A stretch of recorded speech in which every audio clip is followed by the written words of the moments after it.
भगवद गीता अध्याय 7 ज्ञान विज्ञान योग श्लोक 30 साधिभूताधिदैवमा साध्यज्ञं च ये विदुः प्रयाण कालेपि चमा ते विदुर्युक्त चेतसा।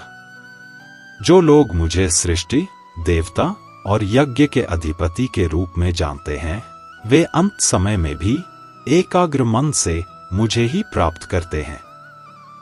इस अंतिम श्लोक में श्री कृष्ण बताते हैं कि जो लोग उन्हें 3 रूपों में समझ लेते हैं, वे मृत्यु के समय भी सीधे उन्हीं को प्राप्त होते हैं। ये 3 रूप या स्तर क्या हैं? पहला है अधिभूत, यानी यह भौतिक संसार।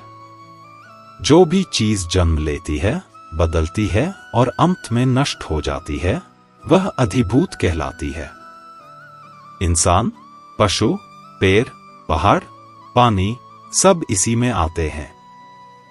श्री कृष्ण कहते हैं कि यह पूरा भौतिक जगत उन्हीं की शक्ति से चल रहा है। जो यह समझ लेता है कि हर जीवन, हर रूप, हर परिवर्तन के पीछे वही है, वह श्री कृष्ण को भूतों यानी सभी जीवों का स्वामी मानने लगता है। दूसरा है अधिदैव। यह दैवी शक्तियां हैं जो हमें दिखाई तो नहीं देती, पर सृष्टि को चलाती रहती हैं। जैसे बुद्धि, मन, प्रकृति, समय, वायु, इंद्रियां आदि। ये शक्तियां हर पल हमारे जीवन को प्रभावित करती हैं, फिर भी हम इन्हें नहीं देखते, केवल अनुभव करते हैं।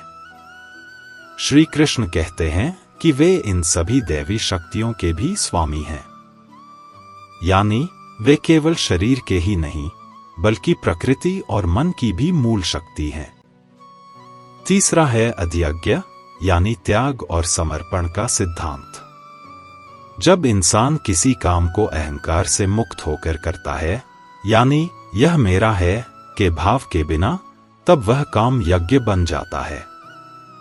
ऐसा कोई भी कार्य जो भगवान को समर्पित हो, वही यज्ञ कहलाता है। श्री कृष्ण कहते हैं कि हर यज्ञ में वे ही साक्षी भी हैं और लक्ष्य भी। जो व्यक्ति इस त्रिकोण अधिभूत, संसार, अधिदैव, दैवी शक्ति और अधियज्ञ, समर्पण तीनों में भगवान का एक ही अदृश्य रूप देख लेता है, उसका मन पूर्णतः एकाग्र और शांत हो जाता है। ऐसे व्यक्ति के लिए संसार न अलग है, शक्ति न अलग और न ही पूजा अलग। हर चीज में उसे श्री कृष्ण का ही प्रकाश दिखाई देता है।